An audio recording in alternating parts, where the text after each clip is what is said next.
Is heel striking bad? Hey guys, it's JP, and in this video we are going to go over a highly debated topic, which is heel striking. A little background on those who don't know me: I am a physical therapist whose clinical expertise is on pain and injury management of athletes, specifically runners of all levels, including at the professional level. The question whether heel strike is bad or not is a frequent question runners ask. We will be looking into the research to dispel some common myths and go over my thoughts on it. Now, let's get into the video. First, let's define what exactly heel striking is. Heel striking is simply when you land on the rear foot region of the foot as the foot touches the ground, which is why the term I typically use instead is rear foot strike. The reason why I'm going to go over this is because people typically mix this up with overstriding, which is when you land too far in front of the body. I don't blame people for getting these mixed up, as many popular pictures that show heel striking show both landing on the rear foot as well as overstriding. While overstriding may cause increased loading on the joints, heel striking itself does not increase the amount of impact placed on the body. They are two separate things. Now that we got that covered, this is a great segue into my next point. One popular opinion is that people should land around the midfoot to forefoot area, as landing around the rear foot leads to increased risk of injury. However, this may not be the case. There was some research by Hamill and Gruber in 2017 that looked at the effects of changing foot strike pattern in runners.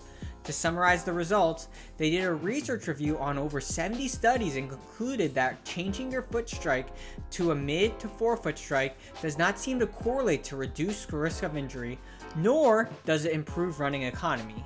This means for a majority of runners, changing the way your foot lands on the ground may not be as important as people think. However, let's dive a little deeper as why foot strike may not correlate to risk of injury. The research actually makes sense, as the amount of force placed on the body during the landing does not change. What does change instead is the way the forces are distributed. Now, how does this apply to running? Force distribution does not typically impact runners that much unless they are injured. When a runner is injured, changing foot strike could be one of the strategies I implement. For example, if someone has knee pain, you can try landing more in the mid to forefoot area to decrease load placed on the knee. However, remember that this puts more load on the calf muscles. On the other hand, if someone has calf pain or Achilles tendinopathy, I may cue the runner to land more on the rear foot to take pressure off the calves. Now, how about the other popular opinion that only recreational runners heel strike, while elite runners do not? That is also not true. You can take a look at this elite distance runner. And no, this is not unique. Multiple research studies have shown that a majority of elite long distance runners adopt more of a rear foot strike pattern. Now, just because I said all of this does not mean I advocate everyone to heel strike. I do not believe one foot strike is better than the other, as it all depends on the context of the runner and the environment. I wanted to get this message out there so you do not confine yourself to one foot strike as if it was some religion. Rather, I want to give you guys more options because one may work better than another in certain situations and optimize your performance. And that's my brief opinion on the topic of heel striking.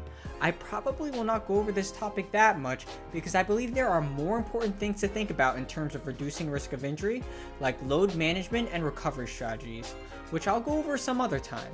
Anyway, I really hope you guys found this video useful. I'd love to hear your thoughts in the comment section below. And as always, thank you for watching.